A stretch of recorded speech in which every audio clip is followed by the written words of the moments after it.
I've earned 30 plus certifications, and I'm here to guide you to success on your exam.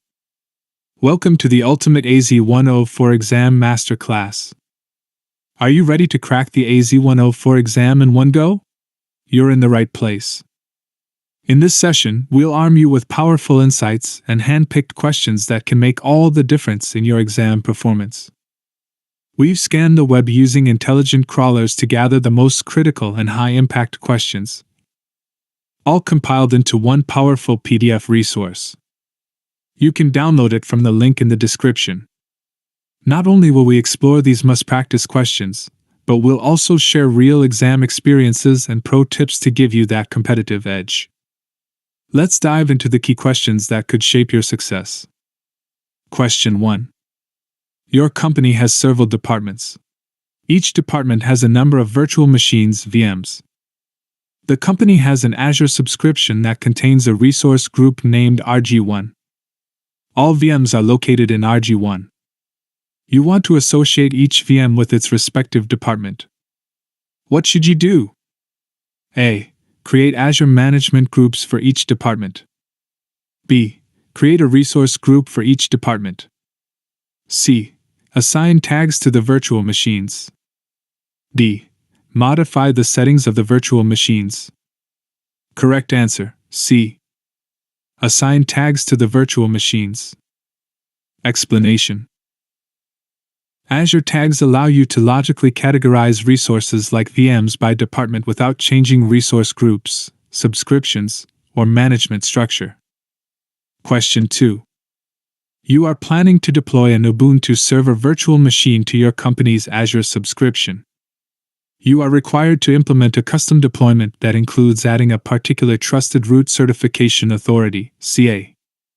Which of the following should you use to create the virtual machine? A. The new Azure RMVM Complete. B. The new AZVM Complete. C. The Create AZVM Complete.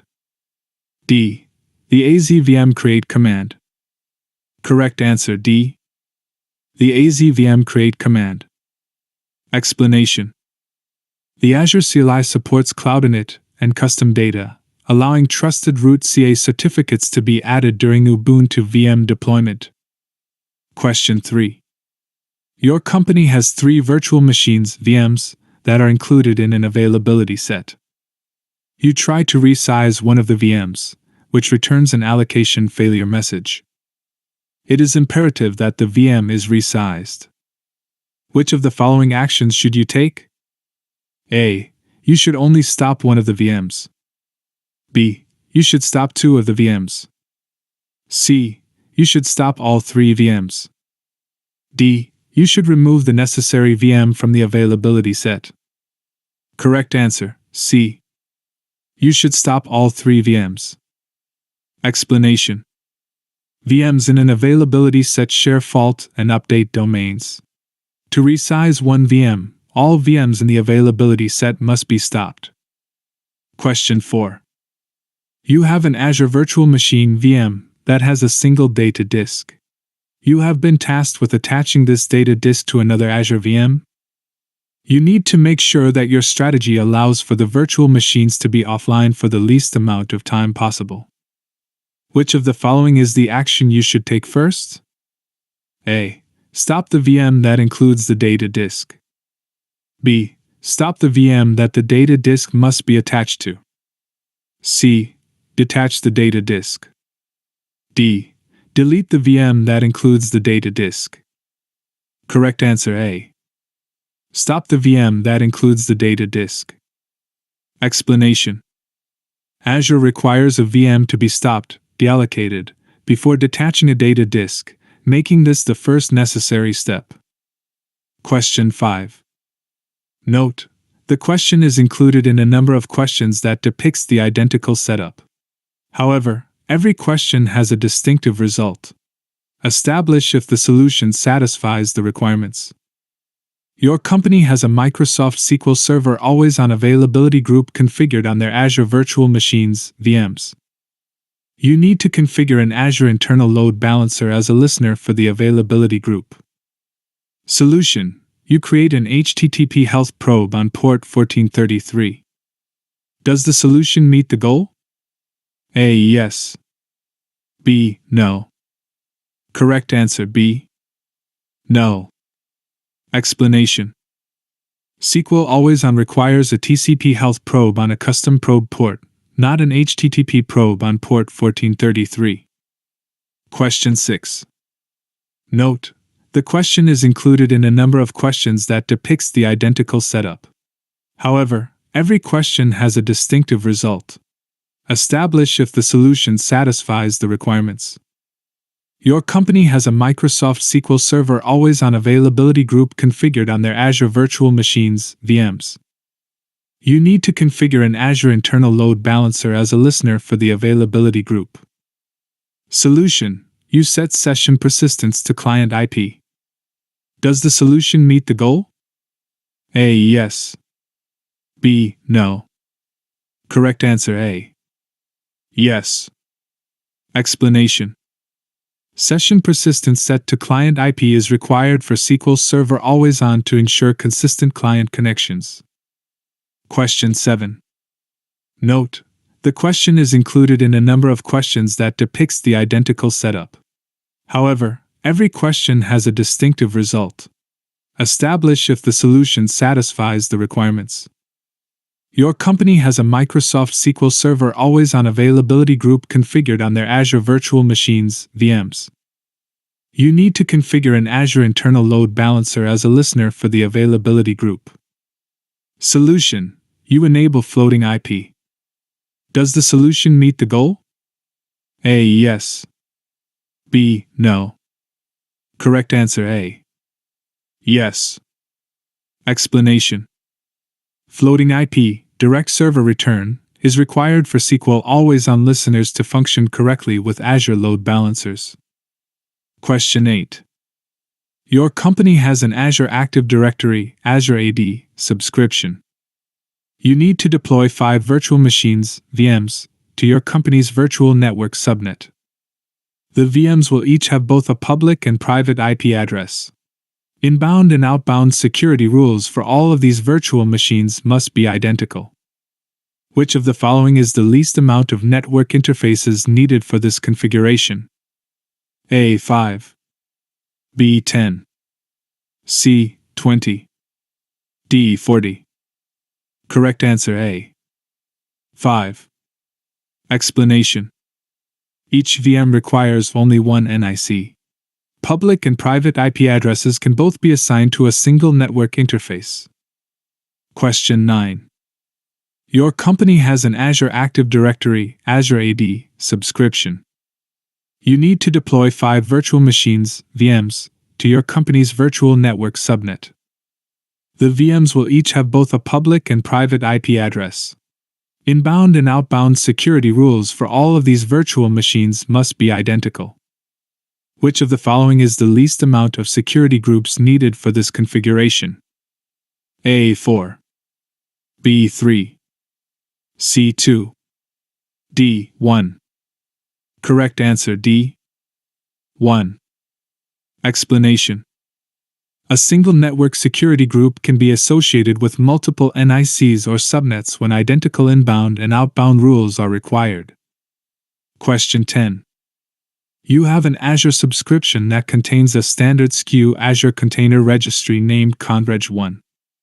You need to ensure that conreg1 supports georeplication. What should you do first for conreg1? A. Enable admin user. B. Add a scope map. C. Add an automation task. D. Create a cache rule. E. Upgrade the SKU. Correct answer E. Upgrade the SKU. Explanation.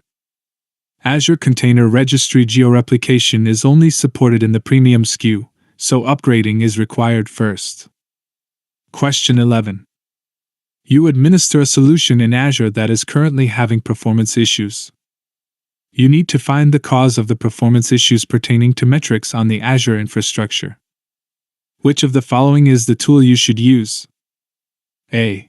Azure Traffic Analytics. B. Azure Monitor. C. Azure Activity Log. D. Azure Advisor. Correct answer B. Azure Monitor. Explanation. Azure Monitor collects and analyzes performance metrics, logs, and alerts, making it ideal for diagnosing infrastructure performance issues. Question 12.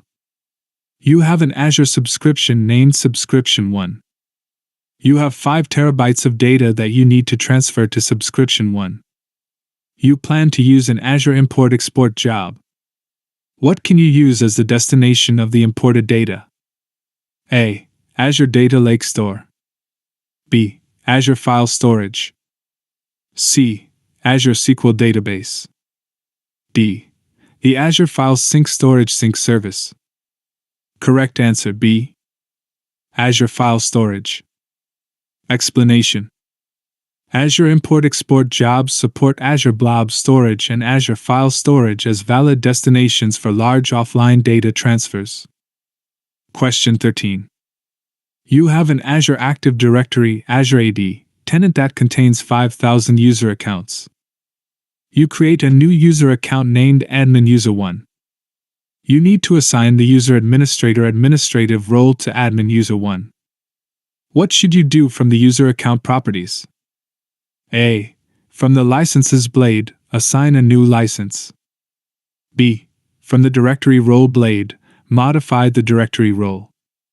C. From the groups blade, invite the user account to a new group. Correct answer B. From the directory role blade, modify the directory role. Explanation. Administrative roles such as user administrator are assigned directly from the directory role settings in Azure AD. Question 14. You have an Azure Active Directory Azure AD tenant named contoso.onmicrosoft.com that contains 100 user accounts. You purchase 10 Azure AD Premium P2 licenses for the tenant. You need to ensure that 10 users can use all the Azure AD Premium features. What should you do? A. From the licenses blade of Azure AD, assign a license. B. From the groups blade of each user, invite the users to a group. C. From the Azure AD domain, add an enterprise application. D. From the directory role blade of each user, modify the directory role. Correct answer A. From the licenses blade of Azure AD, assign a license. Explanation. Azure AD Premium features are enabled per user by assigning Premium P2 licenses to the licenses blade. Question 15. You have an Azure subscription named Subscription 1 and an on-premises deployment of Microsoft System Center Service Manager. Subscription 1 contains a virtual machine named VM1. You need to ensure that an alert is set in Service Manager when the amount of available memory on VM1 is below 10%. What should you do first? A. Create an automation runbook. B. Deploy a function app. C. Deploy the IT Service Management Connector ITSM. D. Create a notification. Correct answer, C.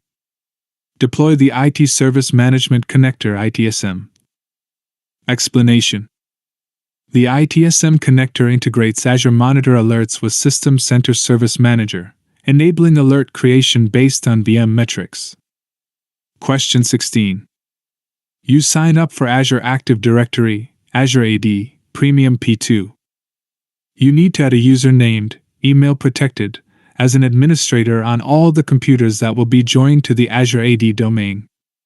What should you configure in Azure AD? A. Device settings from the devices blade. B. Providers from the MFA server blade. C. User settings from the users blade. D. General settings from the groups blade. Correct answer A. Device settings from the devices blade. Explanation. Device settings allow you to define which users are automatically added as local administrators on Azure AD, joined devices. Question 17. You have an Azure Active Directory, Azure AD, tenant named contosocloud.onmicrosoft.com. Your company has a public DNS zone for contoso.com. You add contoso.com as a custom domain name to Azure AD. You need to ensure that Azure can verify the domain name. Which type of DNS record should you create? A. MX. B. NCC. C. PTR. D. RSIG. Correct answer A. MX. Explanation. Azure AD verifies domain ownership by checking an MX or TXT record created in the public DNS zone. Question 18. You have an Azure subscription named Subscription 1 that contains an Azure Log Analytics workspace named Workspace 1. You need to view the error events from a table named Event. Which query should you run in Workspace 1? A. Get event, where $_event type == error. B. Search in event error. C. Select asterisk from event where event type == error. D. Search in event asterisk where event type EQ error. Correct answer B. Search in event error. Explanation. The search operator in Custo query language allows quick filtering of records containing the term error in the event table. Question 19. You have an Azure subscription. You have 100 Azure virtual machines. You need to quickly identify underutilized virtual machines that can have their service tier changed to a less expensive offering. Which blade should you use? A. Monitor. B. Advisor. C. Metrics. D. Customer Insights. Correct answer B. Explanation. Advisor. Azure Advisor analyzes resource usage and provides recommendations to reduce costs, including identifying underutilized virtual machines. Question 20. You plan to create an Azure storage account named Storage1 that will contain a file share named Share1. You need to ensure that Share1 can support SMB multi-channel. The solution must minimize costs. How should you configure storage? A. Premium performance with locally redundant storage, LRS. B. Standard performance with zone redundant storage, ZRS. C. Premium performance with geo-redundant storage, GRS. D. Standard performance with locally redundant storage, LRS. Correct answer A. Premium performance with locally redundant storage, LRS. Explanation. SMB multi-channel is supported only on premium Azure files. LRS minimizes cost while meeting the technical requirement. Question 21. You have an Azure subscription that contains a user named User1. You need to ensure that User1 can deploy virtual machines and manage virtual networks. The solution must use the principle of least privilege. Which role-based access control (RBC) role should you assign to User1? A. Owner. B. Virtual machine contributor. C. Contributor. D. Virtual machine administrator login. Correct answer C. Contributor. Explanation. The contributor role allows managing virtual machines and virtual networks without granting full ownership or access management permissions. Question 22. You create an app service plan named Plan 1 and an Azure web app named Web App 1. You discover that the option to create a staging slot is unavailable. You need to create a staging slot for Plan 1. What should you do first? A. From Plan 1, scale up the app service plan. B. From Web App 1, modify the application settings. C. From Web App 1, add a custom domain. D. From Plan 1, scale out the app service plan. Correct answer A. From Plan 1, scale up the app service plan. Explanation. Deployment slots are only available in standard or higher app service plans, requiring a scale-up operation first. Question 23. You have an Azure DNS zone named adatum.com. You need to delegate a subdomain named research.adatum.com to a different DNS server in Azure. What should you do? A. Create an NS record named Research in the adatum.com zone. B. Create a PTR record named Research in the adatum.com zone. C. Modify the SOA record of adatum.com. D. Create an A record named star.research in the adatum.com zone. Correct answer A. Create an NS record named Research in the adatum.com zone. Explanation. Delegating a subdomain requires an NS record pointing to the authoritative DNS servers for the subdomain. Question 24. You have an Azure subscription named Subscription 1 that contains an Azure Log Analytics workspace named Workspace 1. You need to view the error events from a table named Event. Which query should you run in Workspace 1? A. Get event where $_event type == error. B. Event search error. C. Select asterisk from event where event type == error. D. Search in event asterisk where event type EQ error. Correct answer B.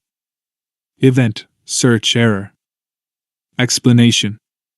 This KQL query searches the event table for entries containing the word error, returning matching log records.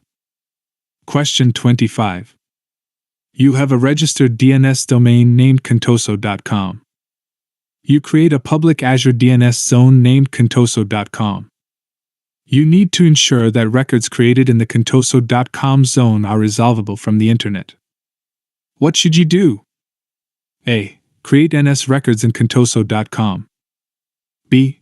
Modify the SOA record in the DNS domain registrar. C. Create the SOA record in contoso.com. D. Modify the NS records in the DNS domain registrar. Correct answer D. Modify the NS records in the DNS domain registrar. Explanation. For public resolution, the domain registrar must point to Azure DNS name servers using updated NS records.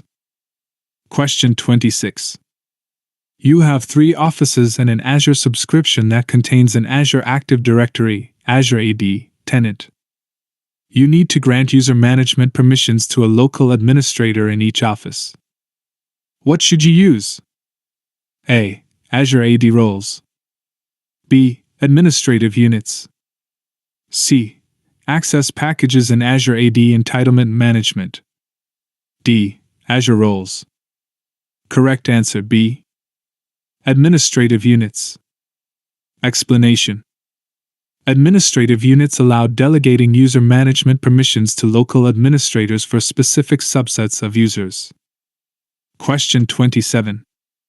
You create an Azure storage account. You plan to add 10 blob containers to the storage account. For one of the containers, you need to use a different key to encrypt data at rest. What should you do before you create the container? A. Generate a shared access signature SAS. B. Modify the minimum TLS version. C. Rotate the access keys. D. Create an encryption scope. Correct answer D. Create an encryption scope. Explanation. Encryption scopes allow different containers within the same storage account to use different encryption keys. Question 28. You have an on-premises server that contains a folder named d:\folder1. You need to copy the contents of d:\folder1 to the public container in an Azure storage account named contoso.data. Which command should you run? A. AZ storage blob copy start d:\folder1 https://contosodata.blob.core.windows.net/public. B. ASCII sync d:\folder1 https://contosodata.blob.core.windows.net/public snapshot. C. ASCII copy d:\folder1 https://contosodata.blob.core.windows.net/public recursive. D. AZ storage blob copy start batch d:\folder1 https://contosodata.blob.core.windows.net/public. Correct answer, C.